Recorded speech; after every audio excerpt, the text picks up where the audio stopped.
as well. I'll go Colorado on this one. I think Colorado Team the home State. team.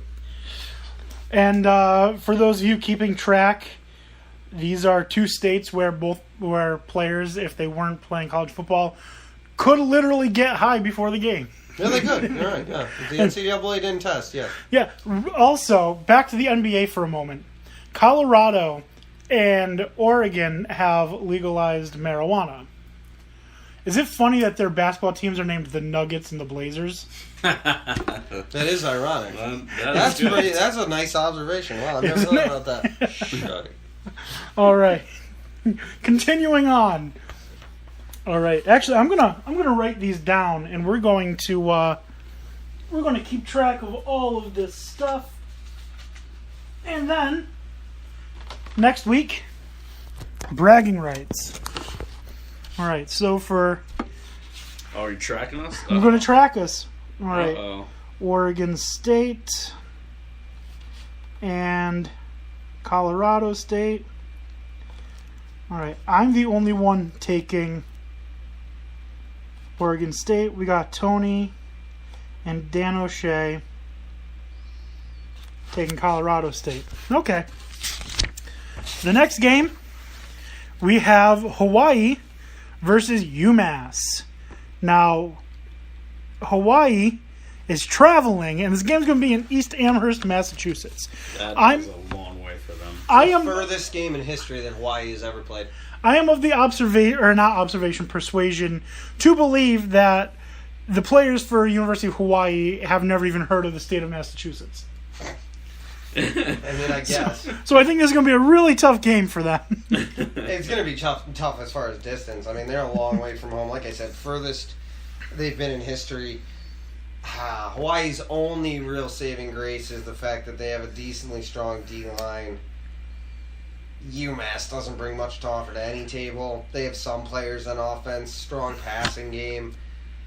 I just think the location's going to come down to everything here. Well, I think what it is really is Hawaii 7-7 overall in 2016, 3-2 in the last 5 games. UMass 2-10 overall last year. Has UMass named a starting quarterback yet? I don't believe so. Yeah, so that's...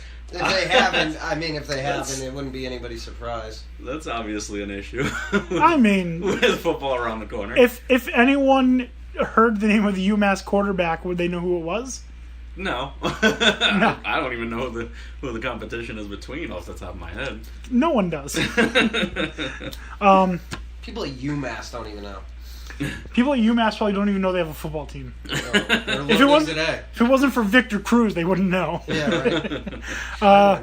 Yeah, they're just excited. Oh, Hawaii's coming. Yeah. That being said, I have Hawaii winning this game 41-21. It's an even line. There's literally no favorite between a 7-7 team who plays in the Mountain West and a 2-10 team who's been FBS for 2 years. You want to make a pick here?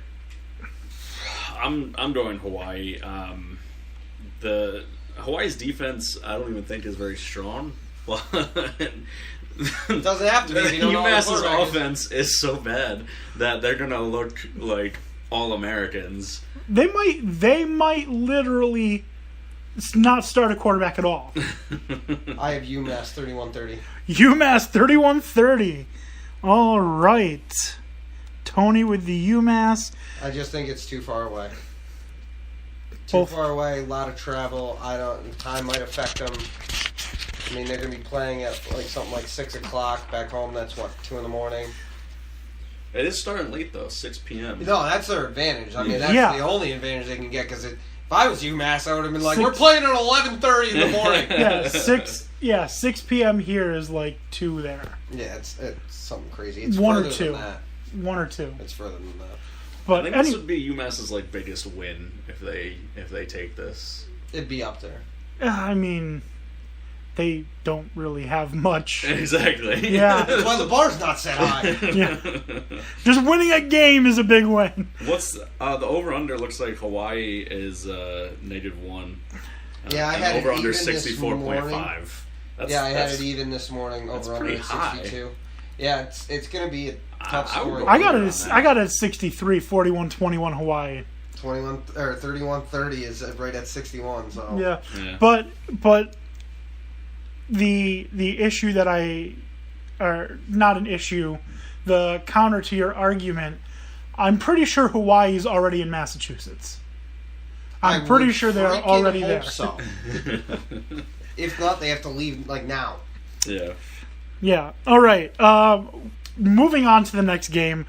In my opinion, one of the most lopsided games you'll see all season. Wait, did we do what order are we going in? Whatever order it's on the clipboard. Okay. There's no order. Feels like it. No order. Not that I'm aware of, anyways. But we have Portland State traveling to Provo, Utah. And this is such a lopsided match. Provo, Utah to take on BYU. Such a lopsided match, ESPN doesn't even have a line for it. Nope, no line. They do have an over-under at 33, though. Over under at 33? Mhm. What? Well, I mean, BYU is mainly defensive school. They're strong defense. And running game. They have better backs. They have a strong running game. I mean, time of possession, BYU could score This might be the twice and then run out the clock. this might be the most lopsided matchup prediction I've ever seen. ESPN's predictor Like is 98.3 giving, to... to 1.7. Yeah. I saw one more in the ESPN predictor. Is right now it's Ohio State against Illinois. Illinois is given a 0.7 chance or 0.8 chance to beat Ohio State. South Florida, last I saw, I don't remember who it was, they were playing maybe SMU. It was literally 100. They had a 100% chance of winning. They are not losing.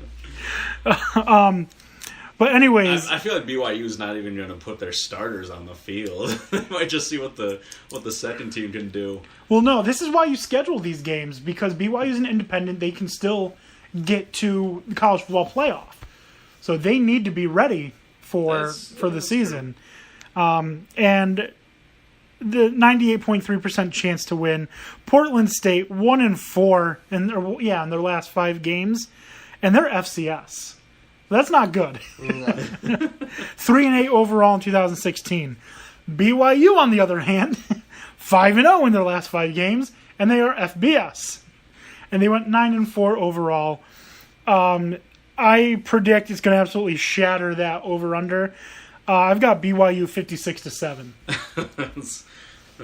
That's fair. I think BYU is going to take like a 35-0 lead and then put the second team on and I've got BYU. I'm going just ride out BYU the second half. 20-3. If any of us didn't have BYU, I would have slapped somebody. My bold prediction is that UMass Pulls the upset. Not even an upset. barely. this is One just the point dog. appetizer, and then they're going to take on LSU next week. And The game that I'm most excited about, South Florida traveling all the way to California to take on San Jose State. South Florida Bulls have this hotshot quarterback, have a brand new coach. They have a lot of returning players on that. Oh, they do, and Quentin Flowers is just so good. And a ton of good. them are talented. I mean, they're a little shaky on defense, but that South Florida team is still good all the way around. Yeah, they're a 20.5 favorite over San Jose State. I think it's going to get absolutely shattered. You want as to talk well. about an over/under here? Over/under is 69 points. I have South Florida getting close to that themselves. I don't have them getting close to that themselves, but I have them winning by a considerable margin. And Yeah. I mean, San Jose, they're rebuilding. They have a new coach too. They don't even know who their quarterback's going to be either, and their defense is lackluster at best. South Florida last 5 games 5-0, 11-2 overall last year. San Jose State 2-3 in the last 5, 4-8 overall. Like I said, didn't they just win? Didn't San Jose win a bowl like 2 years ago? for like the first time ever. Yeah, and then just went right back into the pits last year. Yeah, that's what happens. See, that's literally what happened. They went from playing subpar West Coast Conference, or Western Athletic Conference, excuse me, to joining the Mountain West. So now they're playing Boise State, They're playing San Diego State. They're playing Air Force. They have real competition now. Yeah. And that's where they need. Johnson They need did a little one bit of time to get used all to it and over elevate them. their game. And Southern Florida is not going to help them do it. No, give me USF to win 63-10. 63-10 is very bold. I don't think so. I think Quentin Flowers is going to throw for 7 touchdowns. That's insane. Well, get 7 touchdowns. He might run for some. He's going to account for 7 touchdowns. 7 touchdowns? I don't know. I'll give him like He's- 5. This is the game where he's going to make his case for the Heisman. Okay. You better make more of a case than that because But nobody this, can be impressed. It's with easy to San beat Diego up State. on small opponents. He's got to make his case against the bigger guys. The bigger That's the same argument people said about Lamar Jackson last year. Well, he's doing that to these bad teams. Let's see him do that to Florida State. They whooped him. They put up 60 on Florida State. Yeah, well, Yeah, that's well, true. that's what proves let's, it. Let's see that. I don't That's want to what- see that's that what against proves San it. Jose. I do. I have Southern Florida winning 42-31. I just don't believe San Jose State's going to score much. I really don't. Get the writing these down. Oh, you're right. Chop, You're chop, right. scribe. What have you got, Dan O'Shea? Oh, obviously, South Florida's taking this. Okay, Well, so we wanna I don't know. Talk about the I don't know most what the score's lopsided going to game be, of but this. it's going to be bad. The next for- one I think is for the most Spartans. lopsided one we have. I'm sorry, I don't. I don't think so. And here's Favored by 33.5 points. What Oh. are you talking about? I got 30 and a half. Well, I got 33, and I was checking Vegas this morning. Yeah, So I didn't. apparently I checked people, it 2 nights ago. People are betting on Stanford in the middle of the night. I think Spoiler alert, Stanford against Rice is the next game. Stanford versus Rice is going to be the final of the 5 games that we're going to talk about tonight. Stanford, yes, I have 30.5-point favorites based on what ESPN had 2 nights ago. Now, what makes a difference in 3 points when you're talking about 30? Right. Stanford 5-0 in the last 5, 10-3 in 2016. Rice 2-3 in the last 5, 3-9 in 2016.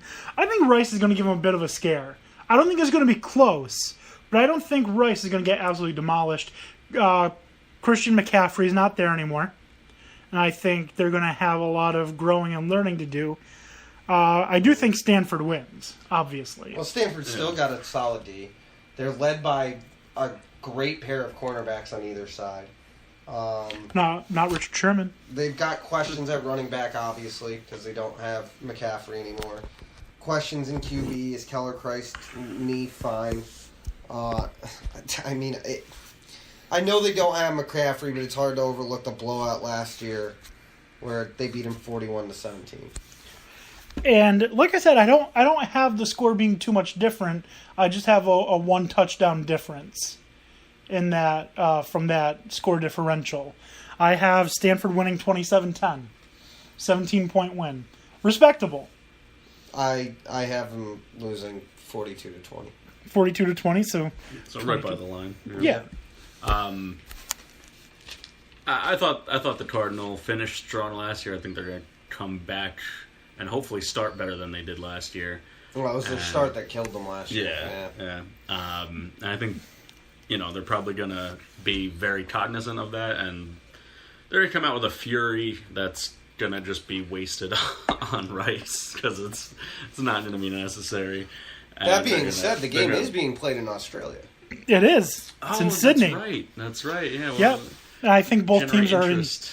I think both teams are in Australia right Doesn't now. even kick off until 10 Pretty o'clock cool. at night. Yeah. Hopefully they're doing a little vacation, exploring while they're over there. You'd hope so. It's got to be nice for the kids, though, just to be able to play yeah. in a sport. Well, in a sport that's, not native or very overwhelmingly popular in Australia. I just want to know why are people not complaining about this, but complained about Harbaugh taking kids to Rome? Because F Harbaugh, that's why. I don't like Harbaugh either. Okay, well, there's my point. We made it. Move on. We got plenty to say about him later. Were they Keep going. playing a game in Rome? No. He went on a team bonding trip to Rome. That's And what that makes him even generated more of a douche. The controversy is it's not for a game. It's literally all these special privileges. You that want football team players bonding. Are getting. Yeah. Have a pasta night. Have a pasta night. Milk. Drink Go, milk. yeah, go out for chicken parm or something. You don't need to go Rome. Obnoxious jack off.